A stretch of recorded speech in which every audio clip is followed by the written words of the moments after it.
Hello and welcome back to the iFox with Juice podcast. I am your host, Juice, and I'm here with my co-host, the dislocated knee to my Joe Ward, Rain. What's happening, Rain? I didn't know you were going to have a joke. I brought some good memories back right now, didn't I? Yeah. Man, you kind of messed mine up. Oh, we can start all over. Okay, so let's just do it. And we're gonna keep boasting, and we're gonna comment about both. So hi, I'm your host Juice, and I'm here with my co-host Rain. What's happening, Rain? I can't do it now. I was gonna say, like, hold on, wait. Just my boobies. I can't continue. Why can't you never continue our podcast? You quit so early. That's not the Japanese spirit. I'm sorry, the Okinawan spirit. I can't. My boobies. They're in the way. I never thought breast would play such an important part in fighting, but apparently this week has taught us that is indeed the case. We will get to all that. Before we start anything, I actually want to give a word. I'm actually going to say a prayer. I'm praying to PG&E. You motherfuckers better not cut out the electricity for me or Reen. It's been a long enough night. I'm going to be dealing with your shit of trying to take our fucking energy away like we're living in goddamn communist China. But anyway, please, just don't do it. It's not really a prayer, it's more of a threat, I guess. But yeah, please, God, don't let this shit happen. Fuck that. That's so awful, man. I didn't know about this till like an hour before we went on air. I was like, oh, fuck. Now I got to deal with this shit. Oh, yeah. I was reading about it yesterday. It was like trending on Twitter. I'm like, what the fuck is going on now? The power's going to be out for maybe, 5 days or something? I heard or is it 8 hours to 2 days, and either or, it's still bad enough. Like, shit's going to get fucked up. Okay. I thought it was 5 We might as well just do the purge. Like real life Joker is gonna come out. We're gonna fucking start some shit. That's scary. Happen. Yeah, it can happen. No power, people turn into cavemen, literally. That's scary. Yeah. Before we continue though, since I made my little comment about Joe Ward, so what was your reaction when I showed you that video, Rain? Oh my god. Like, I don't think I've screamed that loud since maybe, like, Anderson Silva, Chris Weidman. Like, for real. That's probably the last time where I was like, oh, shit. It was disturbing, but I gotta be honest, I watched it a few times. Yeah, yep. My girlfriend kept, the first time she was like, oh, no, but she was, like, kind of amused. And I watched it, like, 3 or 4 more times because I sent it to my brother. I kept showing my mom and everybody. She was like, again, really? I was like, yes, again. If I sat through it, they have to sit through it too. Oh, awful. Dude, we talked about Bisping last week for being such a man for fighting with one eye. This motherfucker got up. Like, he was actually kind of walking out of the cage. The ring. If you guys don't know what we're talking about, this is the Triple G Derevchenko card that happened over the weekend on DAZN. There was a guy, Irish dude, making his pro debut. So it was his first professional fight. And in the second round, he stepped backward awkwardly, and he dislocated his knee. It totally came out of the socket. It was to the side of him. And, he lost via TKO. That's so nasty. If you guys are confused by fucked up injuries and really awful, painful stuff, go and watch it. If you're the squeamish type, do not ever watch this as long as you live, because you'll have nightmares. That poor guy, man. Oh, the knee hurts. Yeah. Oh, and you've had knee problems, huh? I can only imagine you. You kind of felt extra. Yeah. Nah. That's brutal. Poor guy. Stem cells. Something. I don't even know. That Miriam Nakamoto shit, I don't think is going to cut it for this guy. This guy fucking... Yeah, he damn near should have got his fucking leg cut off. Oh, God. Okay. can we move on? I'm like Sure, shaking my head and like, oh. sure, of course we could. We got a lot to cover. We're back to our usual format, so we got shit to get through. Thank you guys. Before we even start, thank you guys for putting up with us for the past week and impromptu episode. But we're gonna get straight to the usual stuff. So let's start with the review. The UFC 243 Rewind. And we mentioned Megan Anderson. She got a win over. Wow, how am I? I guess it's fitting that I can't remember her name. I know it's like FAAR Farm Fame. I forgot French her shit. name too. Bad. That's bad, but it's actually kind of relevant to this because it was a very impressive 2-minute submission. It was in the first round. It was like in a few minutes. Her first submission in a few years. Very nice triangle. She got it with her arm in, which I don't think I've ever seen in a pro fight. Very good job by Megan, but by all accounts, it was a gimme fight, and we don't know where to go from here. I was on Ant Walker's YouTube channel. I did a show Unleashed with him earlier this week, and he posed that question to me, and I was just deer in the headlights, couldn't think of anything.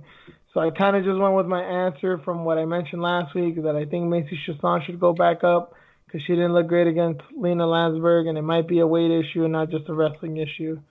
So I think she should fight Macy Chiasson kind of just by default because she can't fight Felicia Spencer. Cyborg's no longer there, and she is not going to fight Amanda Nunes soon. So, well, what did you think about the fight, the performance? Megan possibly coming back to the United States. What's your thoughts, Rain? Well, it's great. She got that win because I mean, there's nobody really left for her to fight. I don't know where does she really go from here though? Like what does this mean? She fought somebody that really doesn't really belong in the UFC, right? It was a gimme fight. I don't necessarily want to say she doesn't belong in the UFC because she looked okay. It's not like she was a total can. She was Hmm. okay, and it's women's featherweight. Women's featherweight is like it's like if you got all the shitty light heavyweights and all the shitty heavyweights and put them just in one division. That's basically how shallow women's featherweight is. So I don't think it's a thing that you can cut her off one loss and that she's really not cut out for it. But at the same time, it's like who else is she gonna fight where that can Hmm. test her to see if she's quote unquote UFC caliber. I know. I just don't get it. I don't understand why we're keeping or they are keeping Megan still around. I don't know what's going on with Leah Letson. She pulled out of the Sao Paulo fight, and I think she was going to fight at bantamweight with that one, if I'm not mistaken. Yeah, I think she had mentioned or wanted to go down. But I mean, she posted something on Instagram not too long ago that yeah, she's a featherweight, and she has all these fighters that she can fight. But I mean, two of them are gone now, Kat Zingano and Chris. So I don't know, and man. isn't it weird that after we're kind of discussing this off air of who could she fight, and weirdly my mind went to Holly Holm for Megan, and I totally forgot that already fought. Mm. I remembered that Holly was injured. Maybe that's why it came to mind because she should have fought on this card. But I mean, I guess that's where we're at. It's like Holly Holm's got to go back up. Kat Zingano's not even in the fucking UFC anymore. Macy Chiasson, I'm just begging to go back up just so there's some kind of semblance of. I wonder, and I know Macy Chiasson's not exactly like a mover. You know, it's not like people are screaming for Macy Chiasson fights, but I wonder if she can like haggle with the UFC, like, hey, if I go up, will you pay me more? Because there's plenty of bantamweights and there's no featherweights whatsoever. You like add another 5 or 10 G's to my contract just to go up. I mean, even still, like, is that worth it? Because it's like a dead end job. There's nobody to fight. Or maybe I should say to go up and down, you know? Also, do both divisions then. Well, yeah, because you actually brought up a good point. I didn't even think about that. Because like, oh well, you're gonna make a little bit more money, but you're only gonna fight once every 18 months if you're fucking lucky. Right. It's not good for her career at all. So, and that's the point. Like, why are we still doing this? Megan, it hasn't been great with her being in the UFC. So, I mean, what's next? Like, maybe they should let her go. I don't know. Give her one more fight and then feed her to Amanda, and then just Yeah, shut the division down. Be like, yeah, that I way beat Amanda could the say I defended. She already defended the bantamweight belt even after the champ stuff. So yeah, I mean yeah, I guess that's the only goal left, right? yeah, I Overall. beat the other featherweight, Yep. the other true Yep. featherweight that was here. The I only mean, one. which is true, exactly. Like it was Chris and Megan. Can't say So she just got lucky with Cyborg. yeah, wrap it up and wrap her career up. I don't know because I don't know how much longer Amanda's gonna be around too. Yeah, And if she's not the champ, then what's the point of keeping it open? So I true. don't even know what this fight really meant to It, Megan. it Maybe was a a confidence booster, maybe a it was a paycheck and a chance to go back home. Hopefully she came back. I haven't seen any update of. Yeah, I'm gonna keep bringing that up because I think that's like the elephant in the room that we know that Megan's travel issues are kind of more difficult than the average person. So, it sucks for her, man, because she's in a dead end job. She has no opponents, and she's only 29 years old. damn, why did you have to say it like that, Reen? It sounds so bad, but I mean, it's totally It's right. true. Yeah, it Yeah, sucks. yeah, No, she can't evolve. If she can't fight, how is she supposed to get any better? true. So it's great that she has this confidence back and she's talking about Amanda, but I'd rather see her fight, one more time. Don't Mm, just, don't do that. I don't think they will. I don't think it'll sell. It's all about selling too now. So true. what is it going to do for Amanda's legacy as well? All right. I guess to be continued because we're not gonna come up with anything solid right now. Um, Another guy, I guess, no, not on a similar boat, but just a guy that kind of came out of nowhere. Jorgen De Castro knocked out what's his name? Jeff. I'm forgetting his last name. Justin Tafa? Trying to say Jeff. Yes, Justin Tafa. Yeah, I knew it was a simple name that I didn't write it down because I'm like I'll remember it. I couldn't remember it. Justin Tafa, who was a newcomer, they almost seems like they got him out of the crowd because he was 3-0. Doesn't have a lot of experience, but regardless of experience or not, that was a hell of a fucking knockout that he got against them. What do you think about this guy, Rain? Do you think he's just just some heavyweight KO artist, or you think he's possibly a contender? I know it's early to tell, but I mean, if you kind of got to go on your gut here. I'm not sure. Possible? Who knows with the heavyweight division? One punch and then who knows you'll end up, right? A spectacular knockout like that. Who knows where you end up? Did you know that Justin Tafa is Mark Hunt's protege? So, Yeah, so yeah. That was the other thing with him. That's probably why he got on the main card. Well, he basically got on the main card because Holly couldn't fight and they scrapped the Pennington fight. But yeah, that makes sense. that's just fucked up. So Jorgen did the walk off Mark Hunt KO Oh, on Mark Hunt's protege. I didn't even see the knockout either. I don't know what I was doing at the time. I like turned away and Holy I just shit. heard a oh, and I seen him on the floor. I'm like, whatever it was big. I thought it was an elbow because I'm like, he went out cold. And then I saw it was a punch that he ran into. I'm like, oh, that makes sense. That was so brutal. I felt a little dirty cheering for it because it felt like I witnessed a murder. Because he was down for a while. Yeah, he was Tafa was bad down. one. That was a bad one. Yeah, Whew. So, I mean, like I said, it could happen. Who knows? Those knockouts like that, if he can deliver more knockouts like that, who knows where he'll end up. it's hard to tell. And like I would say right now, like had he fought Tai Tuivasa, then I'm pretty sure he would have knocked out Tai. But Oh, I God. guess this is a good segue. I mean, Tai, it seems like he may not be shit really. Sergey Spivak, he looked good. I'm not gonna say he's a bad fighter, but from all accounts, he had a pretty padded record. He lost terribly. I don't think I saw his fight with Walt Harris, but I know it was bad because I was watching the fight when they were coming out, and they had no highlights of him. They just had him do the little shadow boxing thing, like if he was a UFC newcomer. When you're not a UFC newcomer, but the only footage they can use of you is just you shadow boxing in the back, that's not good. So I thought for sure Ty's gonna get a knockout because this guy doesn't even have any highlights. even with a fight in. But man, he took it to him. Yeah, that sucked, man. Because, I mean, at first he looked great. Ty looked great. Defending takedowns, he was getting up. But, I mean, why continue to throw those kicks if you're being taken down? He didn't make any changes, no adjustments on that. He was using that OSP takedown defense, which is I don't have any takedown defense, but I'm big and strong, so I'm just gonna use all my fucking strength and athleticism to get the fuck out of here. But that only Yeah. works once or twice. Right? So it's just bad night again for him. I mean, 3 straight losses. I thought about it. Like, is it worth keeping him around? Yeah, I thought about it. Yeah, I don't think so. Especially, I think it I doesn't play well that Jorgen got that knockout too, because it's like, well, we got this motherfucker right here, and then this other guy who hasn't really done much in the past year. Well, I know who to keep. I know yeah, who's gonna probably become somebody. yeah, especially somebody in that region, right? I mean, Ty got big pop when he came out, but with that performance, who knows? I mean, I even thought about like maybe matching him up against Greg Hardy just to see what happens. I Ty? mean, yeah, Ty and Greg Damn, Hardy. that's not good, Rain. But That's yeah. not good. And I mean, I'm not shaming you. It's just like just you saying it, like, fuck, I don't have faith that he could beat Greg Hardy, and I that's I not hope he good. I I don't hope he want. will.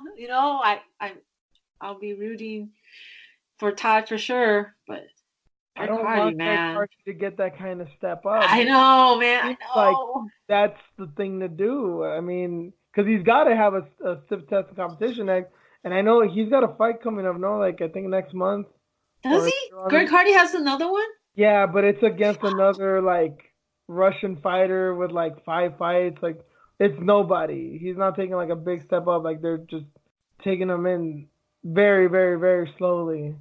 But yeah, that would actually make sense. I mean, Ty we know can fuck you up real bad, but I don't know. Honestly, at this point, it's hard to tell. That's bad you even brought that up, but I guess that's the way Sorry. you should. No, no, no. That's the way you should see. Jorgen De Castro is one fight in his UFC career, and I have way more confidence in him beating Greg Hardy than I do Tai Tuivasa. And Oh that's shit. not like Andre Arlovski. Let's be real here. You think he's gonna beat Greg Hardy? No. Probably not. And the fact that you No. even have to question that is not a good sign. Shit. There's the one good thing that Greg Hardy could do is we can measure him up. Like if we don't think that this guy can beat him, he should probably call it a career or he should get cut. Damn. Who's gonna take out Greg Hardy then? Oh, someone will. I mean, there's Who? I I just don't want to know. see somebody take him out. I don't know. I mean, it might be I mean, we Sorry. everyone's screaming for Derek Lewis. I hope it is Derek Lewis, and that's definitely a guy that can do it. But um, I yeah, hope not. I don't know. I mean, anyone that's just remotely good, but I don't know if Ty is that. So that's Okay. for him. So co-main event: Dan Hooker and Ally Quinta. Hooker looked very good. I dare to say even a flawless performance from him. He called out Dustin Poirier after the fight. Doesn't seem like Dustin's interested. I understand. Sounds like he really wants to fight Connor. He's one of a few people that want to fight Connor right now. So I don't know. Do you think that fight could even get done, Reen? And do you think that is he biting off a little more than he could chew right now? Because the Edson Barboza fight was still not that long ago. Yeah, I think it's a little too soon. Plus, Dustin doesn't want that fight. He's waiting for Connor. But Connor's waiting for Frankie, I think, because now Frankie's in the mix. And then Justin wants Connor or Khabib. Yeah. So there's no reason for Hooker to go backwards. He's going to want a top ranked guy. Everybody is pretty much just going in every other direction. There's only one person that's waiting for a fight, and that's Paul Felder. He's number 6. Ah. So I mean, maybe he should take another vet and see what happens, and then step up to Dustin. Hopefully by then they have everything cleared up at the top. With Khabib, I guess they're eyeing Khabib and Tony in Russia. What, April, March Yeah. or April or something like that. So yeah, hopefully we'll see Connor back soon. See where Frankie's gonna end up. Because what's the point of Hooker going backwards? I mean, that's a huge step up. I think Al was like, oh, I forgot his ranking now. He dropped like 5 ranks or something. So and Hooker just shot up, man. So I was gonna say and I believe I saw a kind of cryptic tweet that alluded to this. That what about Cowboy and Hooker? see, I thought about that too. Cowboy needs to just sit out. But I think I saw Cowboy tweet something that like yeah that he might have a fight soon. Ah, man, no, not Hooker. Well, I think Cowboy could win that fight. Now that's not any disrespect to Hooker. I really like the guy, but I mean I'm not totally sold on him yet. The Barboza fight is still too fresh in my mind. Well, the thing with, I mean, if it's soon, because I think Hooker wants to fight before the end of the year. Wouldn't that be too soon for Cowboy? I think that's too soon for Hooker too. I mean, I know he didn't really take a lot of damage in that fight, but it was still a 3 round fight. I mean, your body gets a workout, man. You still need to recover. Even if it's not exactly your head, your body still needs to recover. I don't know what they're doing with that city kickboxing team, but maybe he can do it. Look at Well, that's Izzy. yeah. And speaking of which, obviously, as anybody and everybody knows, I think this probably even made it on mainstream news of Izzy's win. Maybe just some highlights, but yeah, he definitely seems to be the next star. Israel Adesanya knocked out Robert Whitaker in the second round with just beautiful counter striking. Some of the best. I think it's probably the best counter striking I've seen since Connor and Eddie Alvarez. That finishing sequence was kind of like on par with that. There's been a lot of talk about is he a star? People hate him. Will he be a big star? Him and Costa. And we'll touch on all that right now. But I want to kind of go into. I want to talk about Robert Whitaker right now. Some people thought that he fought dumb. I don't necessarily think that, but I think Izzy made a good point, and I thought it was just kind of trash talk at first, but then I realized that he was kind of onto something.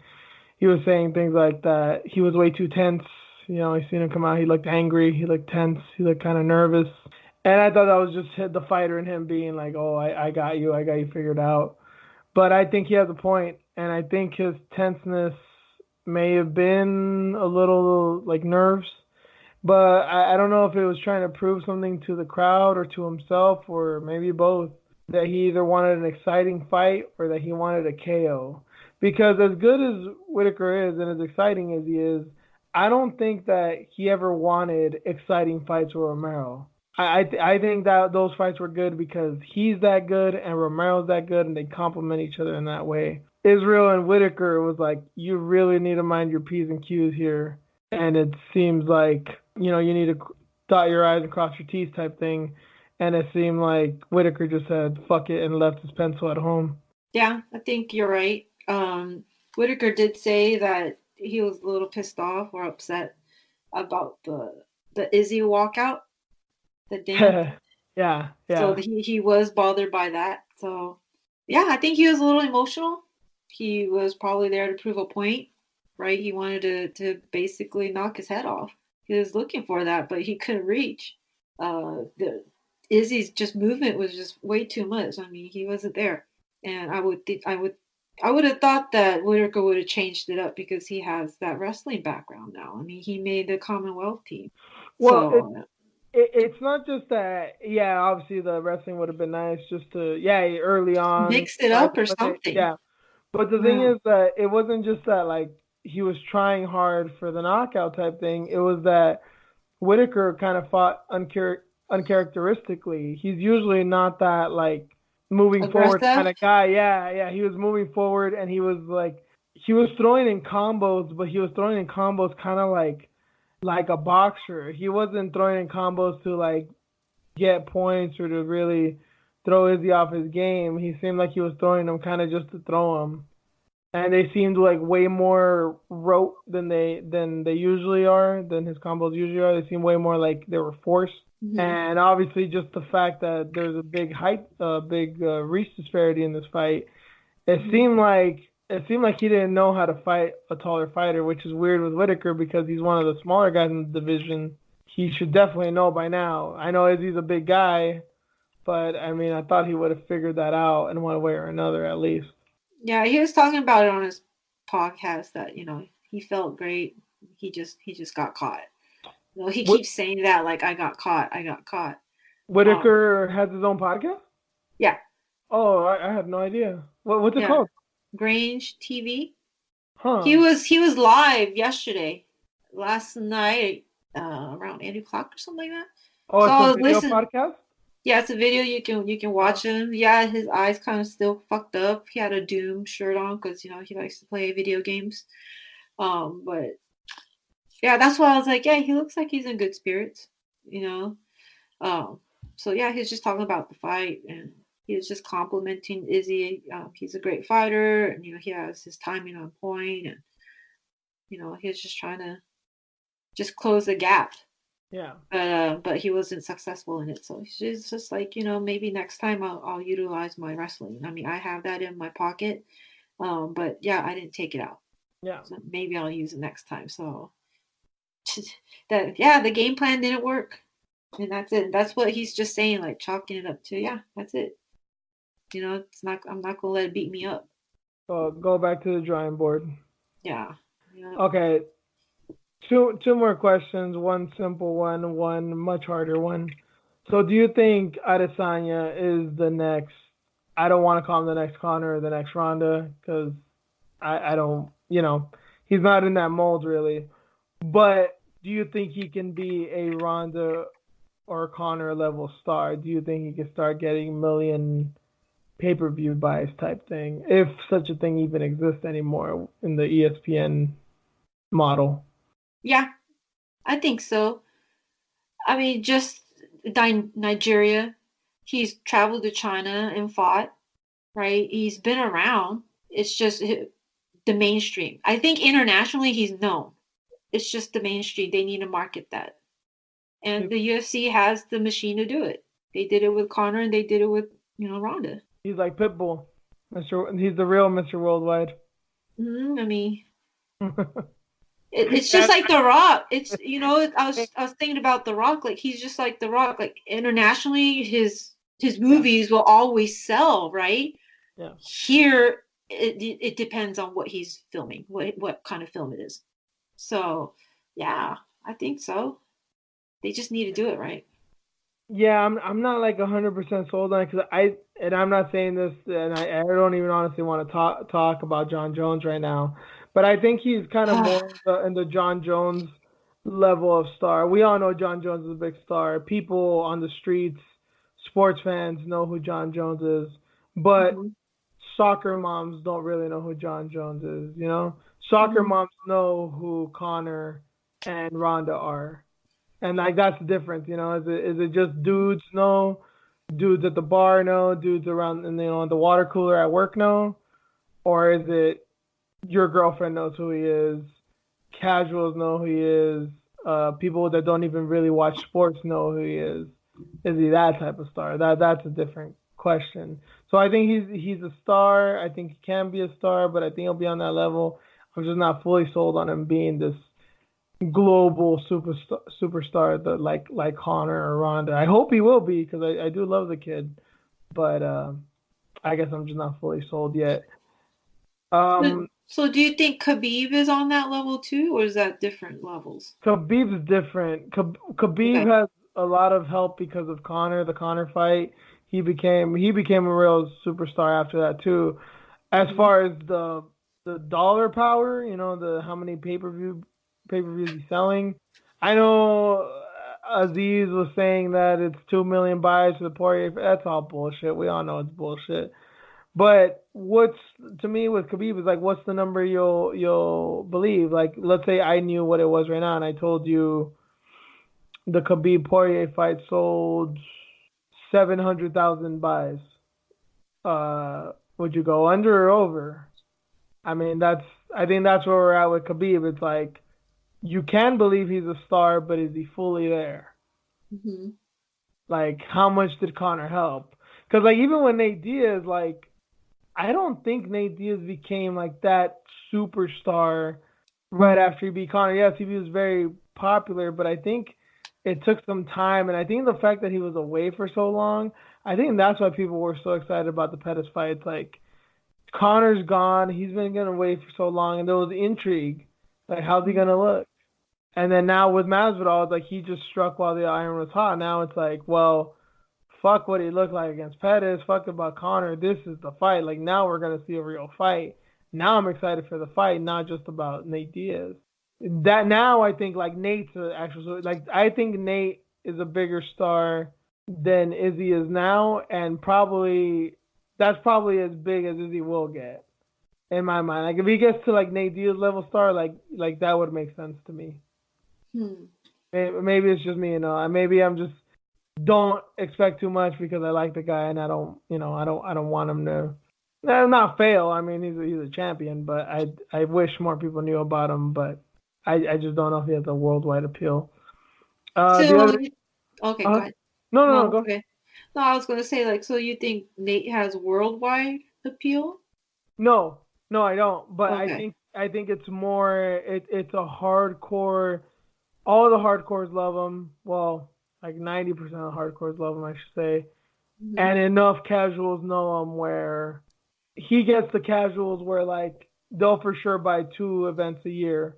There's like casuals that buy maybe 2, 3, 4 events a year, and then there's casuals that buy maybe every year and a half, depending on just the Conor fight, just John Jones versus DC, like just gigantic fights, and other than that, they can't be bothered.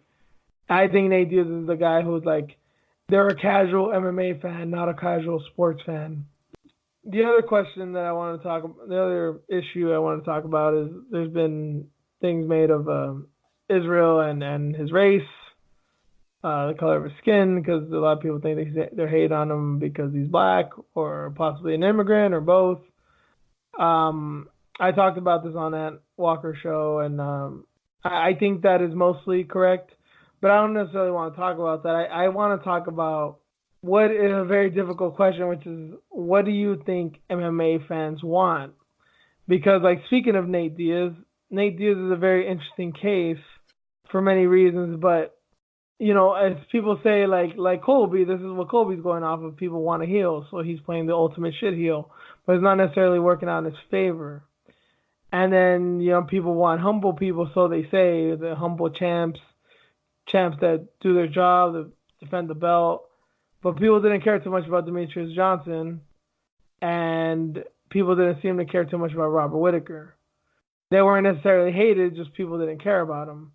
And with Izzy, it's like people seem to be hating on him, and people obviously hate on Conor as well, but they're more popular.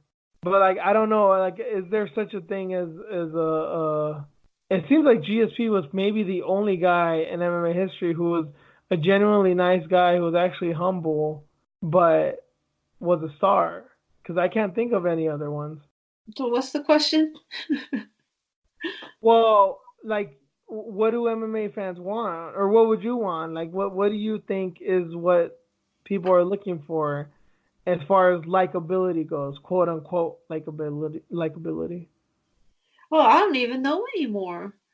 I mean, you would think Izzy is it. He has this swag about him. He likes anime. He could dance. What He could fight well. He has all these like qualities about him, which is fucking cool to me. But people hate on him. Why?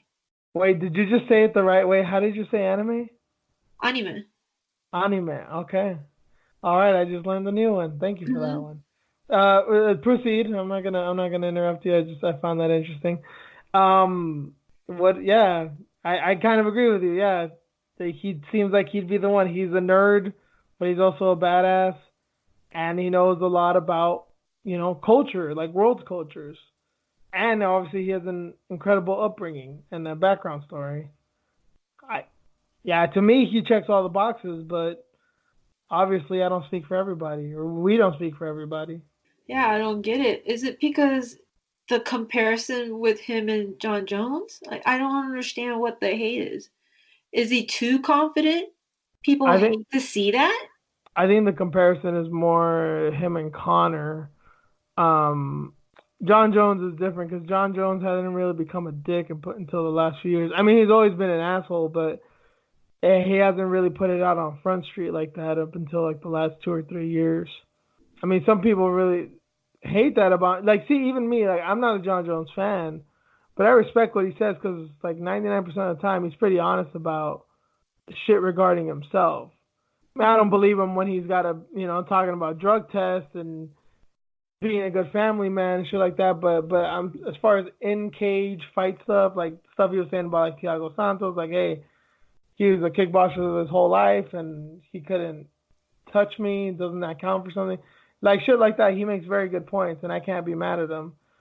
But Izzy's different because he has a certain bravado about him. But I can never really hate him because I don't see him as a disrespectful, unhumble guy because the way he got in the sport was a slow burn. He wanted to make sure that he was ready. He could have gotten the UFC way before. Like people forget this about Conor. Dana had no idea who Conor McGregor was until he went to Ireland because people were telling him about him. It's not like he had his eye on Conor since he was in Cage Warriors and like I'm gonna sign that kid one day. But that was the case with Izzy. Izzy was getting MMA and people they were interested in signing him, and he said no because he wanted to make sure he was ready. And obviously that wager paid off for him because he's clearly ready now. And I can't hate on that. It's like how can you say that this guy's an asshole? Well, you could say he's an asshole or whatever, but I don't necessarily buy that. But how can you say that he's conceited and egotistical and all this stuff when he took his sweet ass time to get into the promotion and still managed to do it in 18 months time to get a fucking belt from fight one to champ? What took 18, 20 months? I mean, he did it with that epic walkout, and people are hating on him. People are hating on that walkout. I didn't understand that. My girlfriend was. I think that's when she was like kind of turned off. Like, all right, and I wasn't necessarily, but I was like, motherfucker, you better win. Like, you will never live this shit down if you don't win. And maybe that was kind of the point of it too. Was like. Maybe he knew it would piss off Rob since Rob is such a simple dude who probably, obviously shit like that kind of rubs him the wrong way. And that's in Izzy's character. He's a flashy dude. And Well, he wanted to put on a show, obviously. Oh, yeah, he wanted to do that, I guess, for the Anderson Silva fight, but they wouldn't let him. Mm-hmm. So he was just like, oh, this fight, this is about me. This is my show. I'm going to do it. And he put all that together on Wednesday or something. Yeah. A few days before. So, yeah, he knows the game. It's entertainment. It was built around WWE wrestling. Sorry, I mean, it's not really a sport. We just got to accept that. It's entertainment and a sport. Yeah, it's not sports entertainment like WWE. It's sport, but it's italicized. It's in italics. Exactly. Yeah. No, what I was thinking when I saw the walkout, like, I mean, I was somewhat entertained by it, but what really got in my head, where I really had my doubts, I was pretty confident. I got kind of scared when I saw the walkout because it reminded me a lot of Carlos Newton versus Matt Hughes, and that was the fight where Matt Hughes slammed Carlos Newton and became champion. And that in that fight, Carlos Newton came out with like some models, like two chicks on his arm dancing. He had like sunglasses, like an afro on, just kind of making like an ass out of himself. And then he lost, and I was like, I remember Matt Hughes talked about that back in the day too. He was saying like he's not even thinking about me, like he's off in fucking La La Land. And that's kind of what I thought with Izzy. I was like, oh shit, I hope he's not. I hope he's not looking past Whitaker. I hope he's not taking him for granted. See, I didn't think any of that. I'm like, wow, this is fucking different. This is cool. All right. I respected him for it. I was like, well, the ball's on you, but I'm like, just like, you got to perform now. You really do, because even if it's a split decision loss and, it could have gone either way, people would be like, yeah, well, that fucking idiot, he was coming out dancing before the fight even started, and he's going to be the next Michelle Pineda, Michelle. So, yeah, that was my fear, but... Yeah, there's so much to touch on with that one. Like, we can literally do a whole show just about that fight. I mean, that finishing combo was sick and cost neck. Yeah. I think that was Esther. Pretty sure it was her. Shout out to Esther as always, Hmm. doing amazing work. But um, let's just end that there for right now. We're gonna for sure keep talking about Izzy and then and Rob in certain ways too. I can just feel it. But let's just put a stop to that one right now. Let's just move forward with the preview. So yeah, let's dive into the preview for UFC Tampa.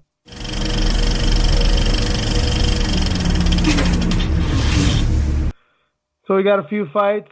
One that really caught our eye is Marlon Chito Vera versus Andre Ewell.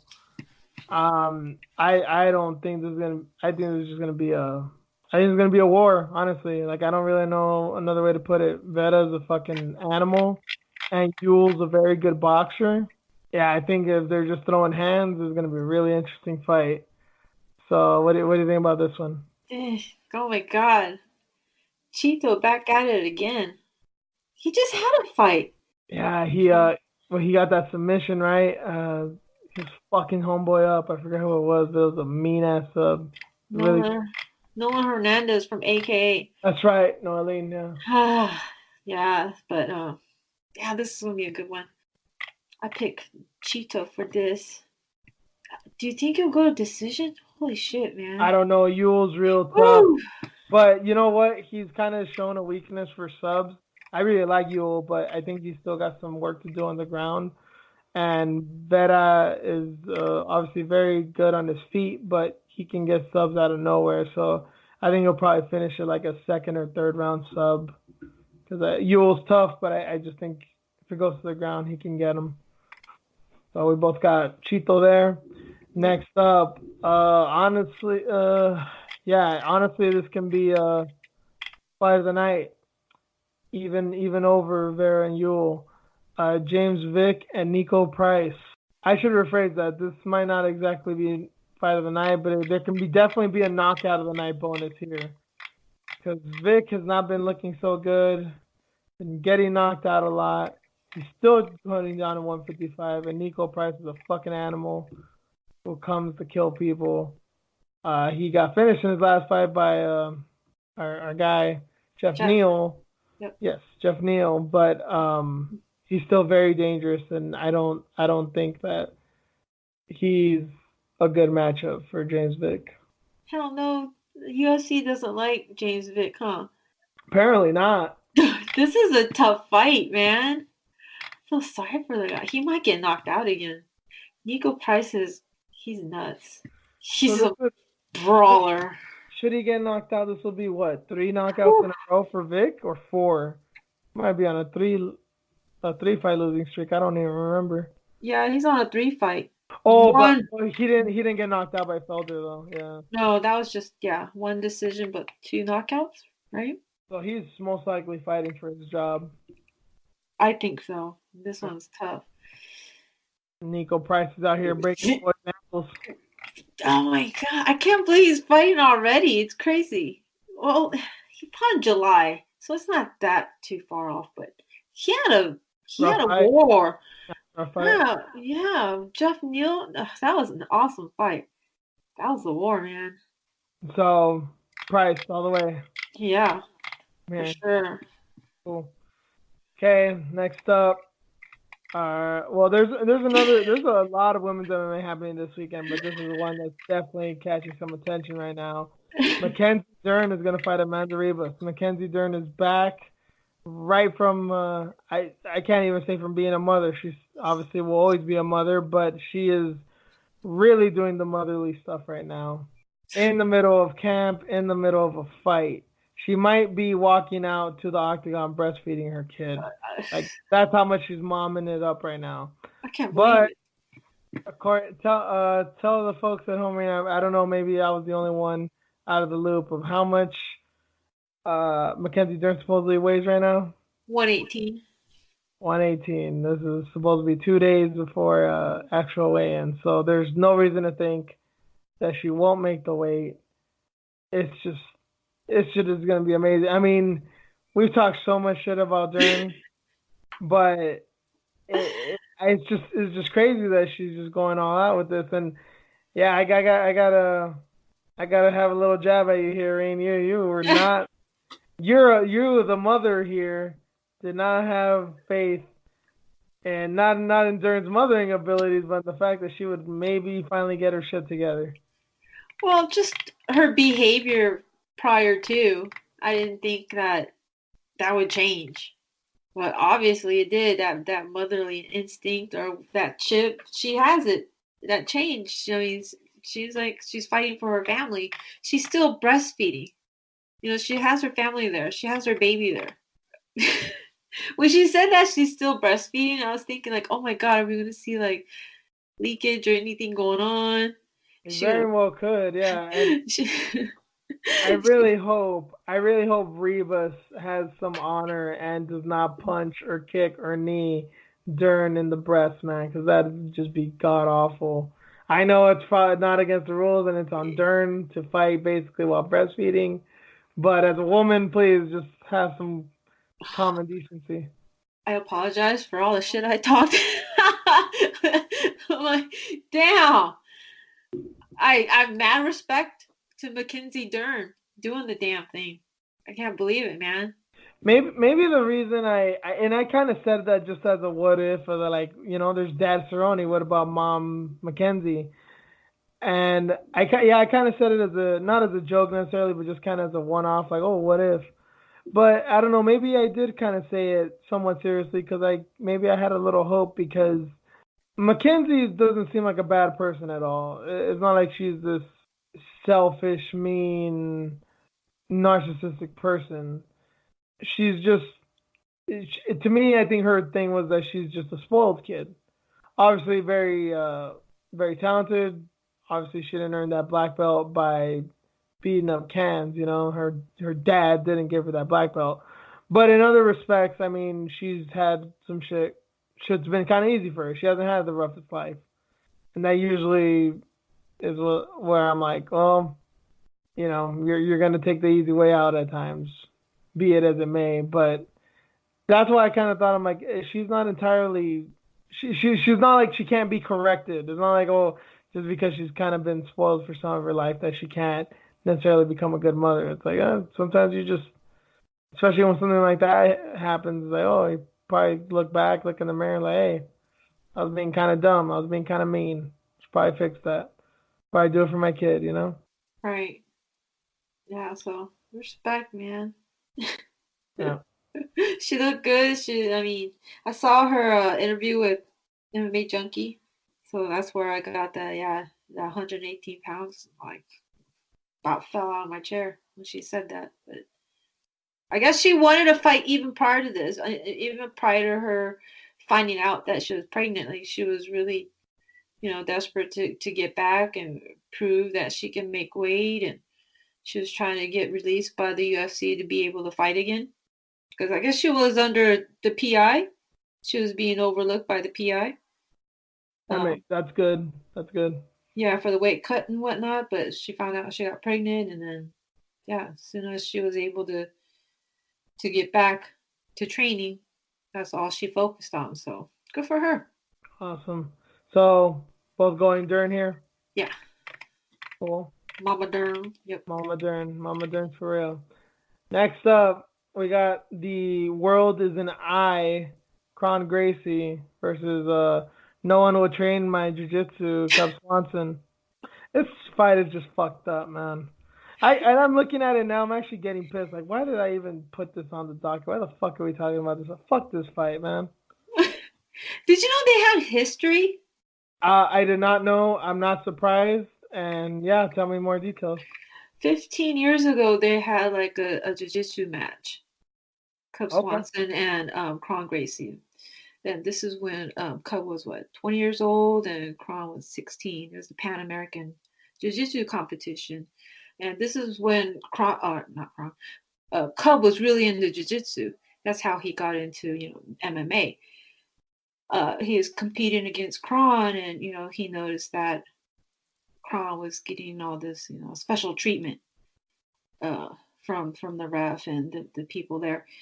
And when he was competing with Cronin, he also felt that he may have been given points or he didn't get to score these points that he should have because he felt that he beat Kron.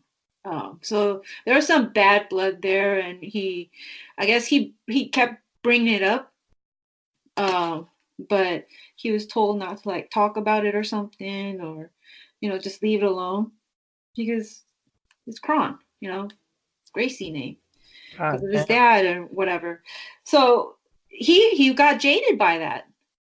That treatment. He's just like, fuck it, I'm not doing this anymore. If it's going to be like this, jiu-jitsu saved my life. It really meant something to me. I got to the top, and this is how I'm going to be treated. Fuck it. He turned his back on jiu-jitsu. That's why he kind of started MMA. So he wanted to go a different path. Yeah, he went a different path. So yeah, there's some history here. I had no idea. So that's the reason why the jiu-jitsu schools are like, no, we can't. Damn. So it's not just a Gracie thing. It's that he kind of turned his back on the sport in a way. Turned back. He was kind of talking shit about the Gracies and certain things, and then just their name. You have to be loyal to the Gracies and this and that, and yeah, there's like all kinds of layers to it. I'm like, oh shit, this is like a rematch. It's personal. That's the thing, man. Is like Swanson's a real motherfucker.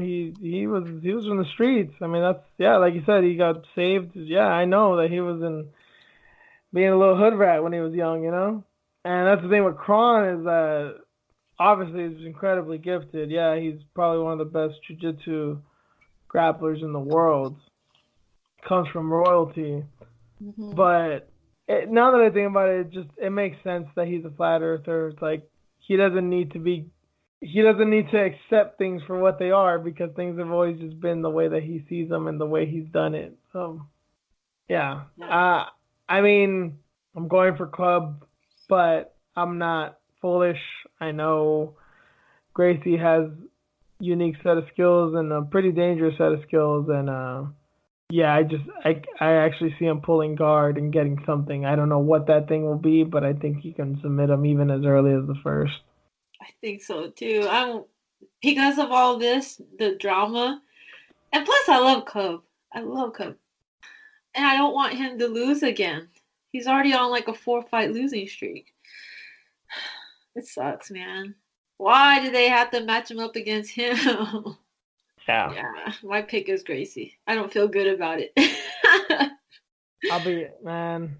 It's weird because we're actually going to talk about the other one, but I have a picture with Cub Swanson. I actually met him, and I have a picture with Karate Hottie too. So this might be the first time that there's a card with two people that I've actually met and had pictures with. So yeah, let's get into it.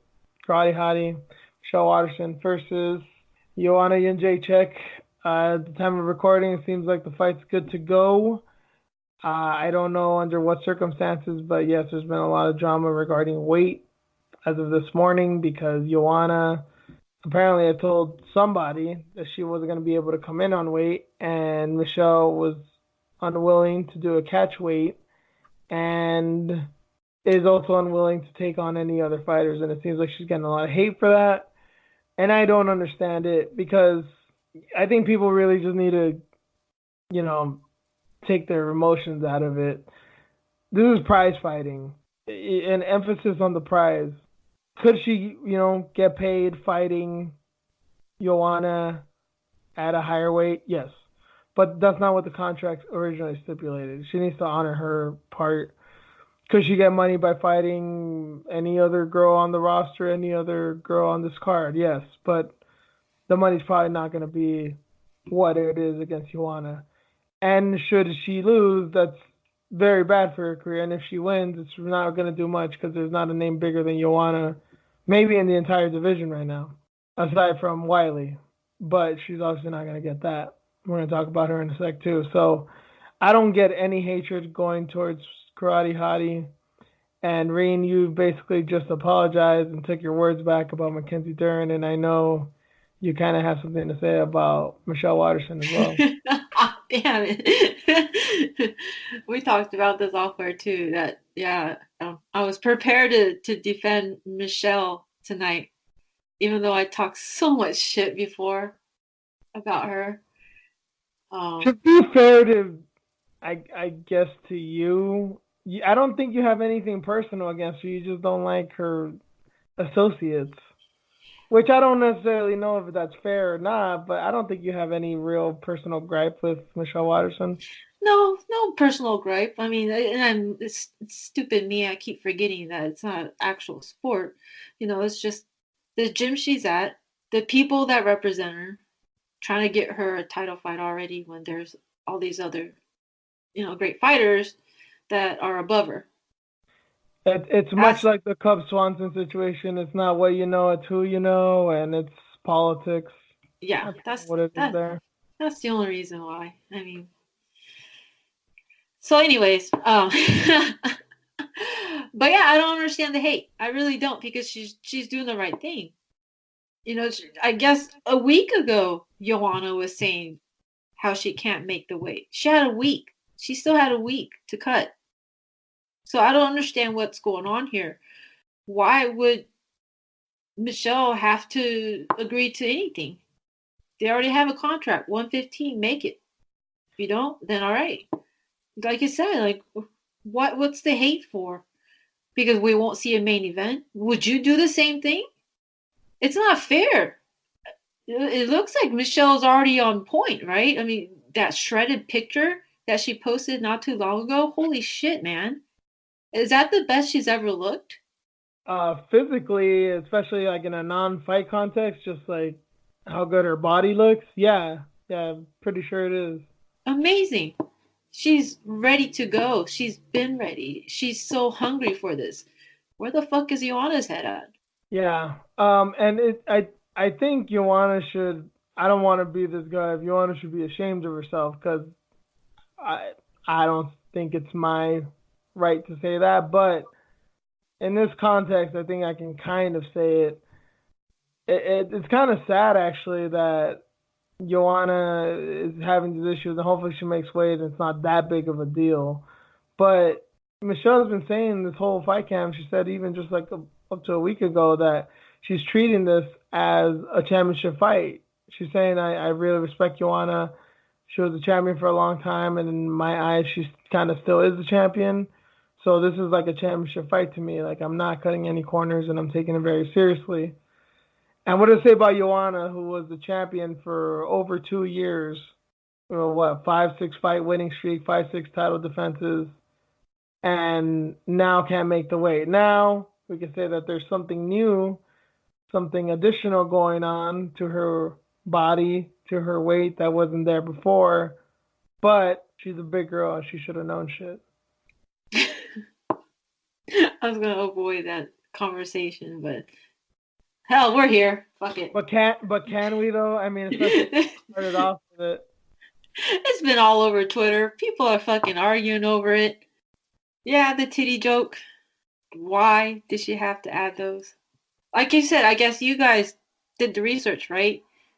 It's gonna be what, maybe 2 pounds Oh, that's right. extra? That's right. Yes, I had to do some research and to see what a quote unquote average breast implant weighs. Now this is all over the place, but it's fair to say somewhere between a pound or a pound and a half, which doesn't sound too much in the long run, but as we well know with fighting by now, the last pound, last 5 pounds, 2 pounds, 1 pound, that's the hardest to get off.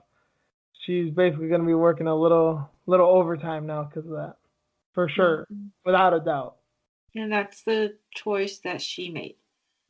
So if she comes in at 117, 117 and a half pounds, you shouldn't necessarily take it as like, oh, she tried so hard she couldn't do it anymore. She was trying that hard, like, well, she would have been there, but there's something in the way. Yeah. I don't know what the science is behind it. I'm no doctor or anything, but she got shit added on, man. Like, that's weight. It's weight. Unnecessary weight. Yeah. Weight you can't lose. She can't lose it unless she takes it out. Sorry, I said it. So, and you know what, man? She had issues prior to this. I mean, she still made the weight, but she did have a tough cut.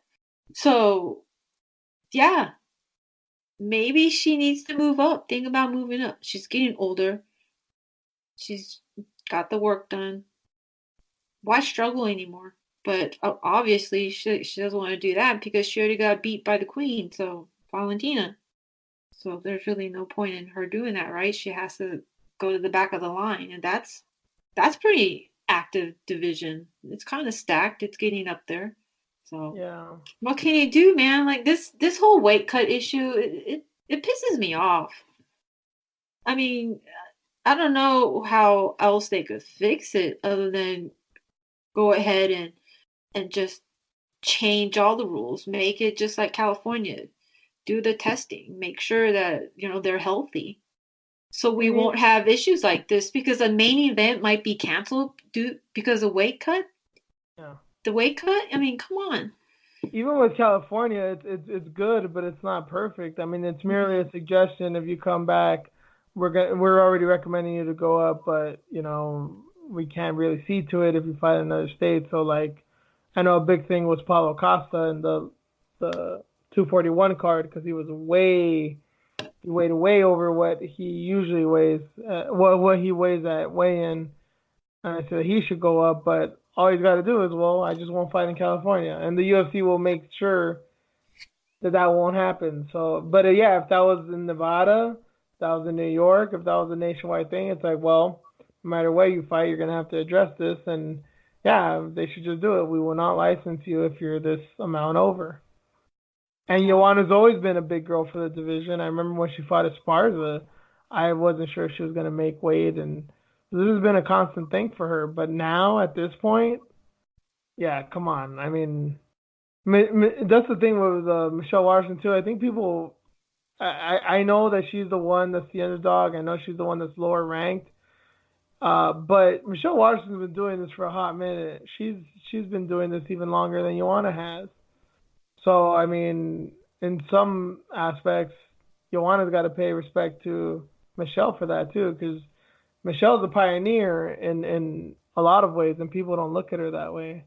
No, it's unfortunate, but I don't know, man. It's they need to figure out this weight cut issue. I swear, man, I hate it. And then just going back and forth with the managers and then the fighter too. It's bad enough they have to do all this media stuff and go through, cutting weight. Now they have to deal with this when she should have been doing her job in the first place. He or she. They shouldn't have to deal with that bullshit. So they need to figure it out. They need to start monitoring it or something. Because why risk that? Why risk a main event? I don't think it's lucrative for the UFC to continue to hold the fighters' hands like this, right? And make sure that there's going to be a main event. They're working probably overtime too to figure out, okay, what are we gonna do? Let's scramble a fight real quick. Oh, we need to put together this contract. We need to save this car. Like, what the fuck? Come on. Yeah.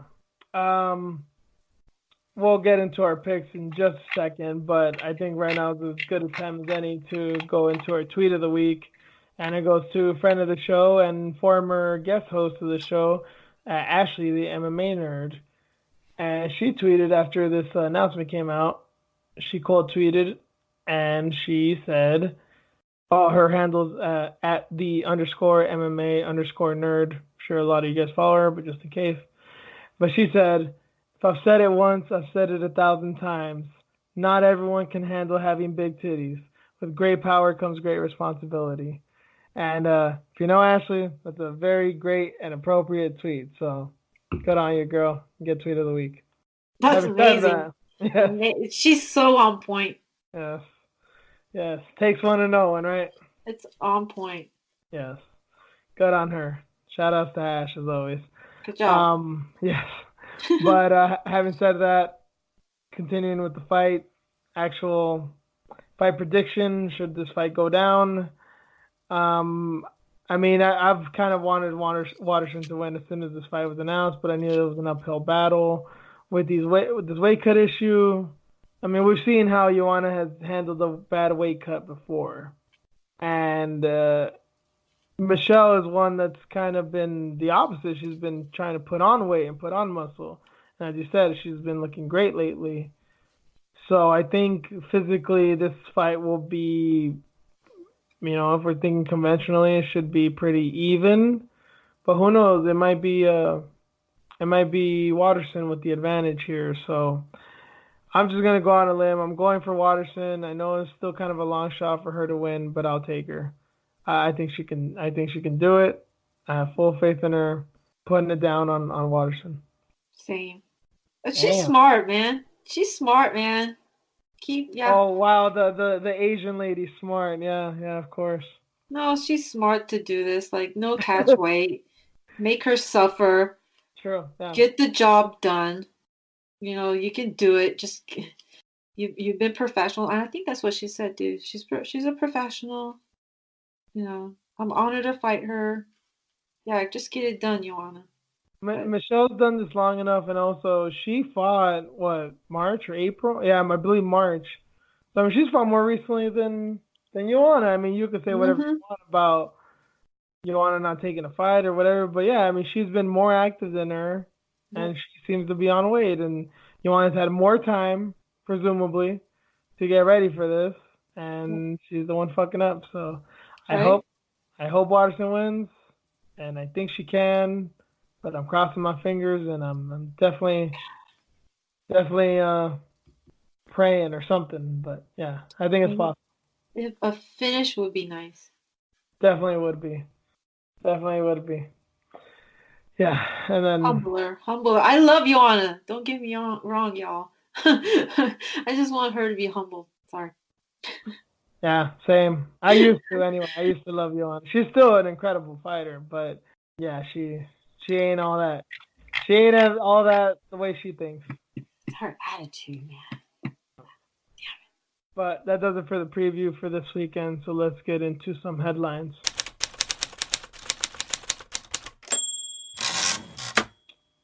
And some news that broke earlier this week, which fucked up my article that I was originally intended to write. But Tyrone Spong tested positive for clomiphene, which called off his fight against Alexander Usyk, a fight that he was most likely going to get slaughtered in. But that's no longer a thing. Now he's fighting a guy who I haven't even bothered to look up the name because fuck it, doesn't matter. The fight was supposed to be Spong and Usyk. Was it fight of the year, biggest fight, to come out this year or something? No, but it was something that hardcore fight fans could enjoy. And now, if people didn't know who Alexander Usyk was before, they're definitely not gonna know now. So, kind of hate Spong for that right now, and I definitely hate him for taking the estrogen blockers. But can't say you're surprised. I can't say I'm surprised at Glory Kickboxers who are as big as Spong is juicing because that's just what they do. La la la la la. I didn't hear any of that. I'm sure you did it, man. I'm in denial. Fuck, man. Look at the guy, Reen. I know. I know. And plus over him. Come on. Yes. Yeah. Bad tainted horse meat. Hey, I give these guys credit though. I mean, they're doing their steroids, but at least they're making sure to take the estrogen blockers to not get them bitch tits. Man. He's like tweeting about how he wants the B sample tested. So now that I'm like hearing all this, I just wonder if that's even necessary. Well, I mean, it's his right. He definitely could and should do that, but the likelihood of that coming back negative is Negative. slim to none. I heard him say something like this is a setup. I don't know why they would want to throw money out the window because you're what sells against Usyk. Usyk against random heavyweight boxer does not sell. So yeah, I don't understand why they would set you up, sir. Yeah, it's disappointing. I was upset, but I was kind of prepared for things like this because of what happened with Anderson Silva. So That's why I tell you, Reen, this is a big reason. I like Spong. I wouldn't like call him like my favorite fighter ever, but like I said, I know that everybody in kickboxing does this, so I'm just kind of like okay with it. But that's why I don't really like MMA fighters who are just big and strong and explosive. Because in the back of my head, as Nick Diaz said, they're all on steroids. But when you see someone that's like it's so obvious, because okay, maybe Anderson it wasn't obvious because of his build, but he was doing some spectacular shit, man. Hmm. He was doing shit that didn't even seem human. So yeah, I'm like, whenever I see something kind of out of the ordinary, I'm like, nah. But then I see a guy like Max Holloway, Carlos Condit, Kat Zingano. I was like, you know what? Like, it seems like that's shit I can do. I mean, obviously, I'd have to get in tremendous shape, but if all things were right in the world, I could do that. It just takes a lot of hard work. But when I see flying knees, fucking 18 feet in the air like Michelle Pereira, and fucking, you know, all these spectacular techniques, I was like, yeah, they're probably on steroids. But that's Technique that he just made up. yeah, yeah, just no. He's all A lot of strong. athleticism. I'm not a fan of like the big athletic dudes. I'm not. I Mhm. want technique and I want grit. But yeah, that was that. So Usyk got another opponent, and no one's gonna watch that fight. So big ups to you, Spong. You fucked it up. Next up, Hector Lombard has been signed to Bare Knuckle Fighting Championship. And it seems like there's no opponent as of yet. Hector Lombard is what, 40 something if you believe his Cuban birth certificate, but we know those things are incredible. Taking a lot of brain damage in the past couple of years. I don't know what else to expect from him. Will not end well for him. Last couple years, dude, just the Dan Henderson fight alone, he took some major damage. God, that one still etched in my brain. I don't Yeah, understand why. Did he not see any of the past bare knuckle fights?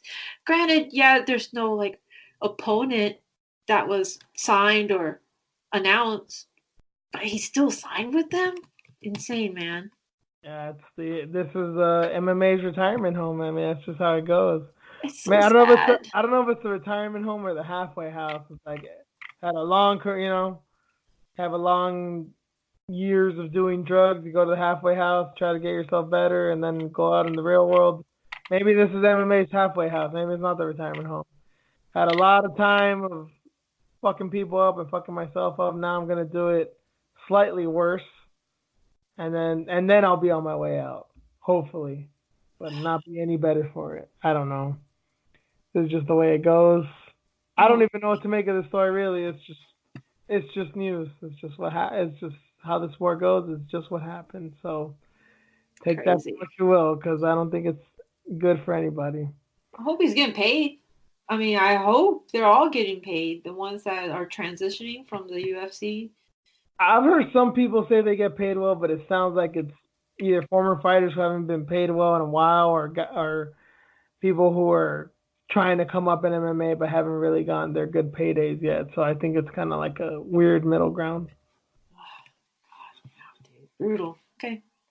Good luck, Next, Hector. next up, Tito Ortiz versus Alberto Del Rio. Been announced as a $40 pay-per-view for Combate America, taking place in December in a border town in Texas, of all fucking things. Um, Of course it is. Jesus fucking Christ. Oh, and Tito invited Trump too, by the way. Oh yeah, I saw that. Trump might literally, if that were to happen, Tito wins, which I don't see any reason why he shouldn't. Trump might get in the fucking ring and try and deport Del Rio. He'll fucking have ICE on standby.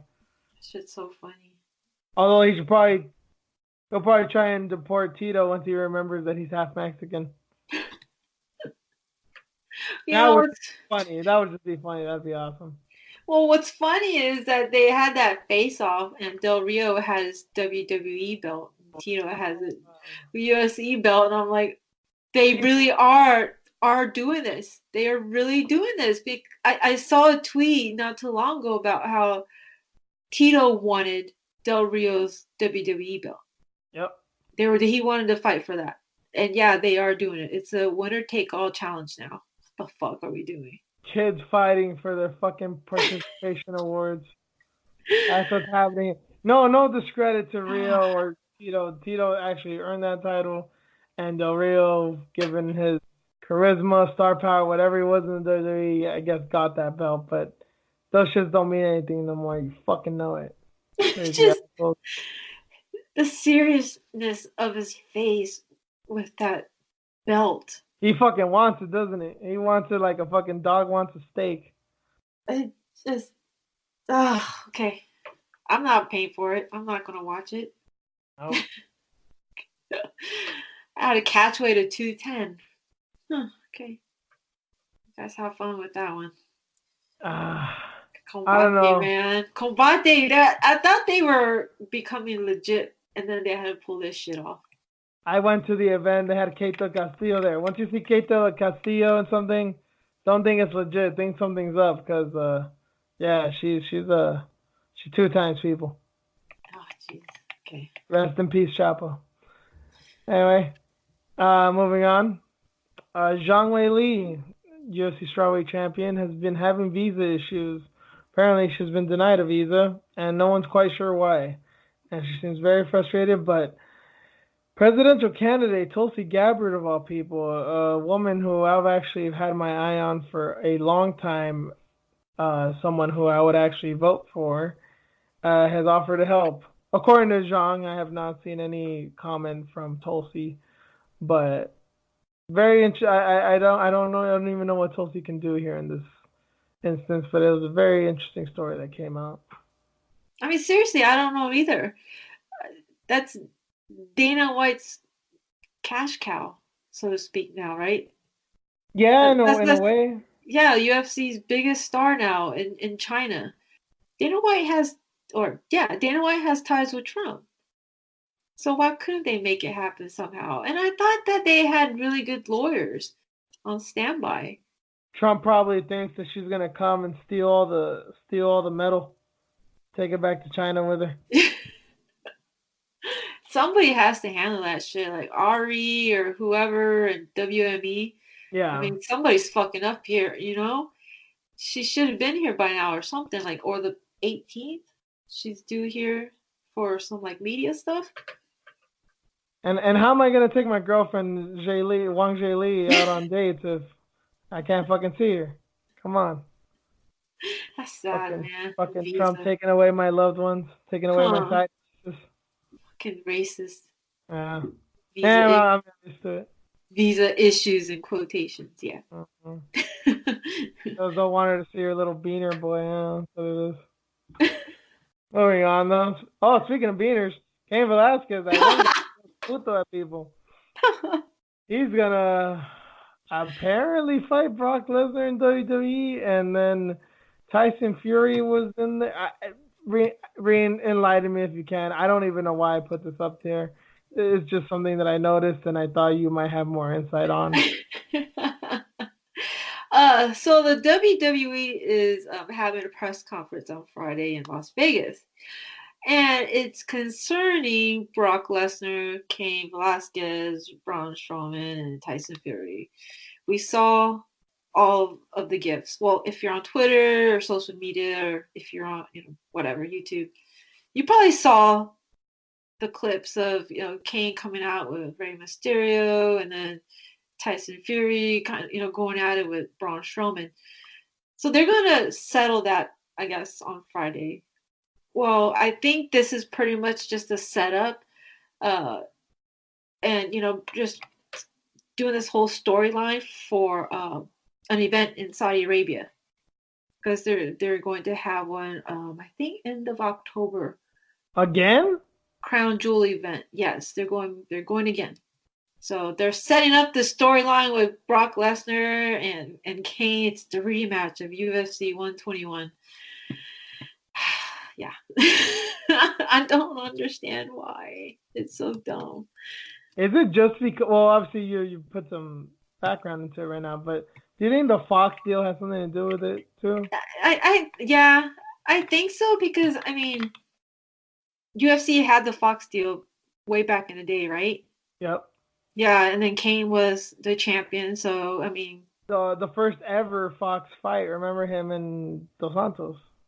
so there's that connection, and I guess Cain was talking about being officially signed with you know interested parties and so on. I think AEW's name came up. WWE, some other promotions. Like, yeah, he's I guess people shopping him. He was also shopping too, and WWE like snatched them up, which I think it's perfect because hey, he's gonna get paid now, and who knows if DC might end up with WWE. Oh man. DC and Cain as a tag team duo against. Oh God, I'm not into it. I'm not hating on it. It's just I don't know. I haven't considered Cain an actual fighter for a while. Well, not an actual fighter, but he just hasn't been an active fighter. I just don't really care for him. And Yeah, well, Tyson Fury, he's an entertainer as well in a way. So he's that got one I this don't out know. there. I don't Yeah. know. I don't get that one. That one I don't know how to read it. Um, does he have any ties with any of these like promotions? No, I just think he's a showman. He likes to talk shit, and I heard people say that they wanted to kind of do that thing again when Mike Tyson came in the WWE for like a night or two, just to like stir shit up. And I guess that's kind of what they want with Tyson. I mean, look at him. The guy's giant. I mean, he'd be a worthy adversary to like the Big Show. You know what I mean? I don't even That's know if the true. Big Show still wrestles anymore, but that was Yeah. my childhood. So Oh, and it's been a while since they did something like that too. So yeah, so that's probably what it is. New era. They have to do some old shit, something like yeah. that. I know that a lot of the like hardcore fans, MMA fans hate this shit, but I think it's a good option though. It's nice to have that option. Better than If BKFC. yes, exactly. Um, they can become big stars, and it seems like fighters are transitioning very well into that world. So, hey, why not? Don't hate it. I think it just like elevates everybody, to be honest. I mean, yeah, it's fake. We get it. I mean, we all watched it at one point, I believe, right? If you're a kid, it was always on. Yeah. So, well, back in the days, like way back in the day for me, for sure. It was on like Saturday mornings, Yeah. so. I should retract my statements. Maybe WWE Pro Wrestling is the halfway house to MMA, and BKFC is the methadone clinic. I mean, you're gonna get another drug that's basically just as bad as heroin, but it'll take some of the sting off, I guess. I don't know. Yeah, this is just all bad. People need to get their shit together, including us, because this is a terrible, terrible thing sometimes. This sport, this italicized sport. It's not, yeah, exactly. Italicized, exactly.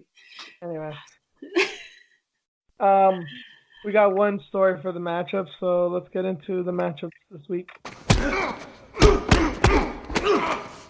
Your people, Reen, Japanese are going all out for New Year again. Fedor versus Rampage. I mean, the fight that people have wanted forever, and it seems like this year have now forgotten because people don't give a shit anymore. But they signed it, happening in as a Bellator Ryzen co-promotion type deal. What's your take on this one? Well, I not tweeted you, but I DM'd you this morning. I'm like, what the fuck? Why are they doing this? Well, because Japanese are crazy and because they don't give a shit, as always. Yeah, you reminded me of that. And then I checked the date. I was like, oh, yeah, that makes sense. They need something big for New Year's. I mean, as far as non-Japanese or non-Asian fighters, Rampage and Fedor might be the biggest stars in Japan, right? Hmm. Not counting Bob Sapp. Bob Sapp don't fucking count. But aside from that, like, no, legit, like they might be the biggest stars, right? Yeah, they're known. I mean, Rampage, I think he speaks Japanese, doesn't he? He speaks a At little least a little Japanese. bit. At least, Yeah, uh, everybody Fedor, knows I think that. too. He doesn't know fucking dick of English, but I think he knows a little The Japanese too. Japanese, yeah, like yeah, they're known names, so Uh, crazy. I don't know who else is on that card. I don't Yeah, know if now they've somebody. announced anything else. I'm sure Tenshin's gonna be on there. He's on every fucking New Year's. Maybe Horiguchi. Who knows? I don't know though. Horiguchi just lost not too long ago. I don't know if they're still into him like that, but possibility. Hey man, I don't know if I'll be up to watch it, Yeah. but But okay. So that does it for MMA. So let's get into our news story of the week. The headline is Man robs bank day before wedding to pay for ring and ceremony, gets caught by fiance on social media. Texas man has been arrested after his fiance saw a social media post of him robbing a bank the day before his wedding so he could pay for the ring and the venue of his ceremony. So I read the story and I'm like, well, I'm sure it happens pretty often here in America, which is weird to say, but in my mind that is a thing that happens. But I started thinking, I was like, I would really want a woman's perspective on this because the guy, I'm just like, this guy's a fucking idiot. Then I think I'm like, this guy's wanting to go to jail to give his wife an actual wedding. Maybe he's a hopeless romantic, and he's also an idiot. I don't know, but I'd really like your take on this, Shane. Well, that's what I thought too when I read the headlines. Like, wow, he must really love her to risk losing his girl, losing his freedom. And I read the fucking article, and I'm like, wait, hold up. He robbed the bank the day before the wedding. He's just a procrastinator, Reen. He had the best intentions. He just didn't put it all in place. Well, but he robbed it because he needed money to buy the ring. Times are hard. Have you seen this economy, Reen? Do you have like $20,000 laying around for a decent wedding? You gotta come up with shit on the fly. What can you do? Oh, okay, if I was talking to that girl, I'd be like, girl, what are you thinking? Isn't that a red flag? Like, you still don't have a ring, and your wedding is tomorrow. So who's more at fault here? Who do you blame more, the guy or the girl? She has some responsibility too. In this case, yes, because I would have been like, "Where's my ring at? The hell's going on?" You're so shallow, Rain. Just thinking about a Rain. This man loves you. He wants your undying affection. He doesn't want to just give you jewelry. Oh, but what about the venue? That shit can be sorted out later. He's thinking Okay, about the big things right now. You know, the venue that ain't a big deal. well, he was robbing it. He was robbing a bank too because he needed to pay for the venue. That's red flag number two. You Like, never got that receipt from the venue, huh? yeah, like where's the receipt at? Was there like a deposit, Deposit. paid on it? Like, where's the receipt on that? Do we have everything in order? What about the marriage certificate?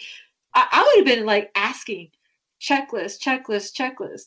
And I would have been hounding for that ring. Like, okay, when am I going to get my ring? What does it look like? Like, is it going to fit? Like, is it going to be perfect? Like, all kinds of shit. Seriously, like, So if it's a wedding and you guys are planning it, like, wouldn't you do that? it's funny because I don't think I thought about any of this until you brought it up about. Well, obviously the day before thing kind of yelled at me, but I was like, oh, that's right. They don't have a ring. Wait, what about the ring? I was like, oh shit, yeah, there's a lot of problems here. This was evident from days, from miles ago, not fucking, you know, that moment. Yeah, so ladies, we gotta be smarter than this. Hopefully, you don't get to this point where you find out that the man you're gonna be married to is like a fugitive. He's And out and here on the streets, like running.